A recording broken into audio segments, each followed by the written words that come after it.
Good morning, Willard Wildcats. Happy Thursday, April 16th. Today on Books and Birthdays, we have 3 birthdays to celebrate. Happy birthday to Nathan G., Emma R., and Danny R. We wish you a happy birthday on this April 16th. The book that I'm going to read to you today on Books and Birthdays with Dr. Baxter is called Aunt Chip and the Great Triple Creek Dam Affair by Patricia Polacco. She's one of my favorite authors. I hope you like this book, and as we read it, I want you to think about what the author is trying to tell us. This book really talks to us about the importance of reading. Aunt Chip and the Great Triple Creek Dam Affair.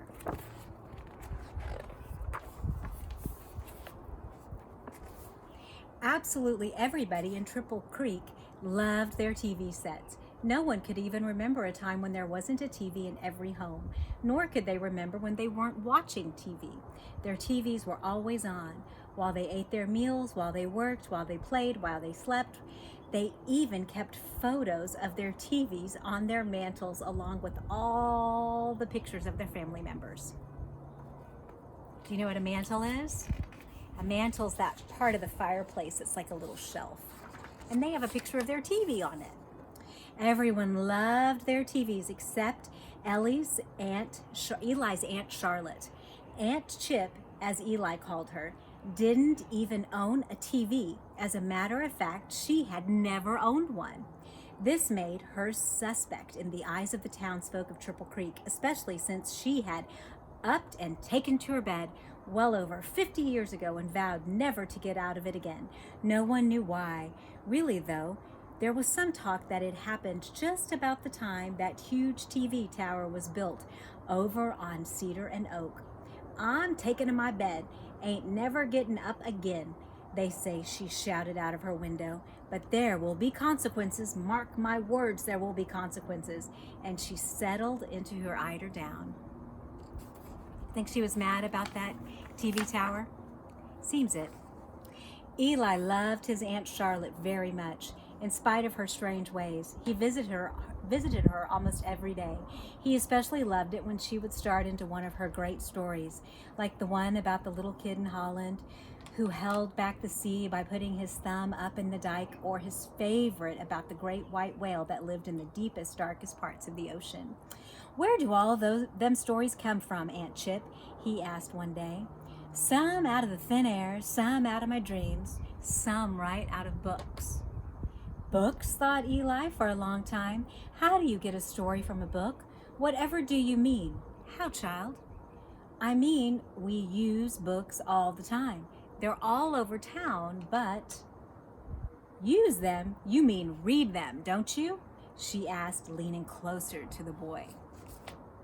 So far, can you tell what the author's point of view, what the author's perspective is about books?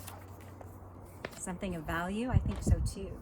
"Read? What's that?" Eli asked. "I knew it! I knew there'd be consequences," Aunt Chip hissed, and she threw off her covers and for the first time in 50 years let one foot touch the floor. "Child, get me my clothes," she ordered. "How come you're getting up, Aunt Chip?" Eli asked. "'Cause I suspect there's a wrong that needs to be put right," she said. "And I've got to see what's happened for myself." Remember, what did she warn about? She warned about TV, right? Eli and Aunt Chip walked into the center of town. Eli was right. Books were being well used for doorsteps, to hold up roofs, to sit on, to eat off of, to sleep under, to mend fences, to stuff potholes, to prop up sagging, and even shore up the dam. To prop up sagging buildings, it says. "Where has everyone gone?" Aunt Chip asked in stunned amazement. "There aren't children playing. I don't hear talking or laughing. Everyone's watching," Eli answered with authority. "It's almost time for a cliffhanging episode of How the Dawn Churns." "There have been consequences indeed," Aunt Chip says. Then, as we reach the corner of Cedar and Oak, Aunt Chip's eyes beheld the steel-strutted TV tower. She choked with tears. "Take me home, boy. I've seen enough." Do you think she likes seeing books used in this way? I don't think so either. That afternoon, they sat in front of the fire sipping very strong tea. Do you know what that glory used to be on the corner of Cedar and Oak? What, Aunt Chip? Eli climbed up next to her. That's where the library used to be, she said. What's a library? Eli asked. It's a place where books used to be kept a long time ago, she answered wistfully. Why did they keep the books in a building? Eli asked. They kept them there for folks to borrow and to take home to read. Look, child, she went to a cabinet covered with cobwebs, took out a book and opened it for him. Dust fluttered out of its pages. Now look at this. Those are words. They tell you about ideas, dreams, and feelings. They take you to places far from here.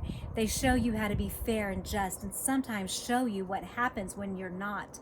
Books are a treasure. All you need is the key. The key? Eli asked. The key, knowing these words and their meanings, she answered softly. It's called reading. But Aunt Chip, in the library, if the library had all those treasures, why would anyone take it away? Well, sir, she started, folks got so up and taken by the TVs that they came to the library less and less. Pretty soon, folks started to forget what it was there for. All except for the librarian. She was there all right, every single day. Folks started calling her mad for sitting in that empty old building day after day. Finally, they carried her away, crazy as March hare, everyone said. She was trying to stop the wrecking ball, but still it crashed into the walls and flattened the place. Then that giant TV tower came. Eli looked again at the open book they both held in their hands. I want to read, Aunt Chip. Can you teach me? Of course, child, she said as she hugged him up. Now Eli took to reading like a beaver to gnawing wood, or a flea takes to a dirty little yellow dog. Within weeks, he could read just about everything, and he did. He read labels on cereal boxes, cover on canned goods at the store, road signs, and all those folks had memorized by their shapes. It wasn't long before his little classmates at school, where TV sets had long since replaced teachers, noticed that he knew what things said on labels, covers, and such. Look, Eli can hear things that we can't, Celeste Appleby said one day. Eli was reading a peanut butter cookie recipe from one of Aunt Chip's cookbooks. How come we can't hear what you're a-hearing when we look at this book? Hollis Losenberry asked. I'm not a-hearing it, Eli said. I'm a-reading it. It's a kind of like I can see it talking. Read more, the other children clamored, and each one grabbed a book from a nearby pothole and held it up in front of Eli. Read it about the princess in a kingdom. He read about isosceles triangles, and he read about the sinking of the Titanic. At last, one boy announced, "We want to read too, Eli," and they all cheered. Yes, that's when Eli took the children to Aunt Chip. Think Aunt Chip is excited about all these kids reading? I think so too, just like Mrs. Peterson's all excited to hear that you're reading. All right, she said when they asked, but I don't have enough books. We'll need more. That's when the children started borrowing books from all over town. They took them out of the potholes, off the fences, from the tops of the roofs, out from under the sagging buildings. They borrowed and borrowed. They got them from everywhere they could find them. Pretty soon, Aunt Chip's house echoed with small voices reading from Aesop's Fables and Grimm's Fairy Tales, and stories by Hans Christian Andersen and Charles Dickens. Now those children couldn't get enough. Are you reading every day at home? I hope so. If you need books, you can let your teacher know, and we have online books and resources we can help you with. One day, Eli and his friends were passing under a very tall and well-made, almost entirely of books. Do you ever reread a sentence when you notice it doesn't make sense? I'm going to do that right now. One day, Eli and his friends were passing under a very tall wall made almost entirely of books on the edge of town. The original wall had crumbled and the townsfolk had rebuilt it. Eli was reading the spines of each book in the wall, and then his eye caught the gold lettering of a lovely green one. Help me up so I can reach it. He could hardly wait to touch it. The children stood on each other's shoulders until Eli's fingers could finally reach the book. Moby Dick, he exclaimed as he pried it loose. Moby Dick sloshed out of the wall with a watery, wet flop. Got it, he said. That was when they all heard a low, rumbling sound. that grew louder and louder. They looked up and noticed a trickle of water coming out from where Moby Dick had been. What do you think's happened?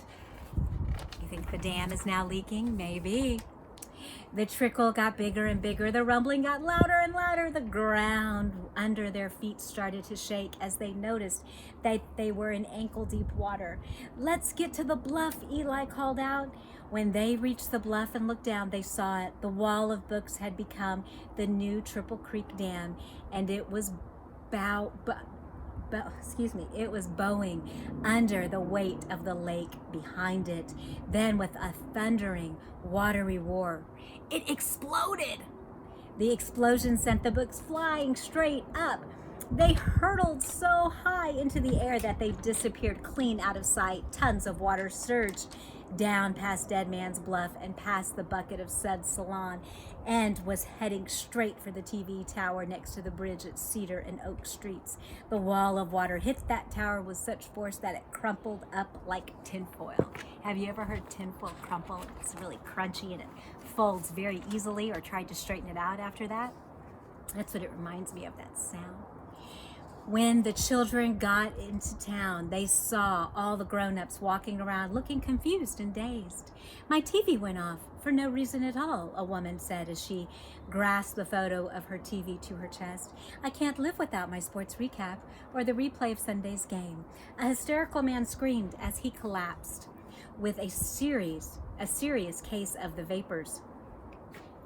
"Who could have done such a thing to our town?"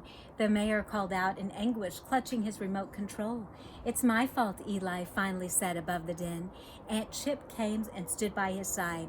"All I wanted to do was to read this book." Eli held up a copy of Moby Dick. "Read? What did you say? Read?" the mayor said as the townfolk recoiled in disbelief. "Why, folks haven't done that around here since I can remember. If we were meant to read, we would have been born able to do it. It must be bad if by doing it made the dam break and the whole TV tower," the crowd roared in agreement. "Just who taught you to read?" the mayor asked as he drew closer to Eli. Eli gestured to Aunt Chip. There was a collective gasp. "I knew it. I've heard stories about her," a voice said. "Crazy old coot," a man hissed. "She isn't crazy," Eli screamed. All of the children came out from the crowd and surrounded Aunt Chip. "She's been teaching all of us to read, so we've been borrowing books from all over town," Eli said. "That's where they've been disappearing to," a mean-looking woman snapped. "You'll just have to put them all back."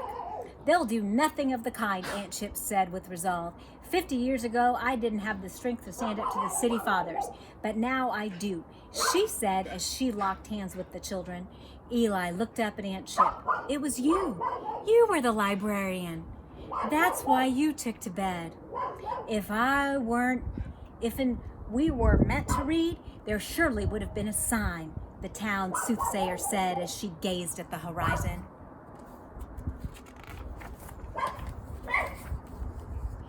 Well, sir, exactly at that moment, all the books had been blown out of the dam, started to fall right out of the sky. "Look," a child said excitedly, "it's raining books." Sure enough, as the crowd looked skyward, down came a shower of books. Fairy tales, classics, dictionaries, encyclopedias, fiction, nonfiction. Black books, brown books, green ones, red ones, leatherbound, canvasback, paperback, books, and more books. "It's a miracle," the town soothsayer exclaimed. For the first time in years, the townsfolk were filled with the wonder that only a child knows. They embraced one another and danced with joy. Such is a glorious thing that happened to them.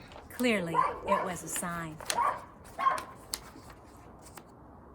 But the miracle, it seems like Pearl hears a sign. "Hey, Pearl, come over here, honey." But the miraculous event had taken their eyes off the TV screens long enough for them to finally see what their town had become. "I had no idea," the mayor said sadly. "I told them there would be consequences," Aunt Chip said. "But you can change all this. Get to reading again, Titus," she said to him. That's a start, but none of us know how to read, a very large man said as he stepped out from the crowd. A little girl came up to him. I'll teach you. Daddy, she said quietly, and she took his hand. Then, one by one, the townsfolk stepped forward, and one by one, they were joined by their children and grandchildren. A chorus of small voices sang the same thing over and over. I'll teach you, Mama. I'll teach you, Papa. Have you been teaching your parents something to do at home these past couple of weeks? I know we're all learning from each other. Well, sir, Triple Creek wasn't the same after that glorious day. Folks were fixing up their homes and rebuilding thanks to the books on remodeling and building they were reading. They were planting gardens and parks because of the books on gardening. They were sitting on their front porches again and talking to one another. Rousing conversations and laughter could be heard everywhere as folks talked about magazines, books, and newspapers. Understand, folks still had their TVs all right, but they were wise about what they watched and for how long. They had so much else to do, and people began moving to Triple Creek in droves. A Chinese restaurant and theater, a movie house that brought in movies from far away, as Moose Jaw, clear in the Upper Peninsula, opened. Giovanni Gorgonzola, the world-renowned tenor, came and started a real opera company. Finally, a new school was built where the old one had stood, with real teachers and lots of books, including a 322-page book, Moby Dick.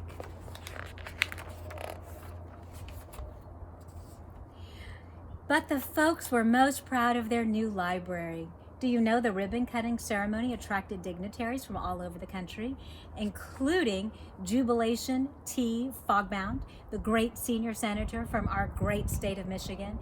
But it was the mayor who escorted the new town librarian into the new building and sat at her desk personally. She once again took her rightful place, which had been hers 50 years before.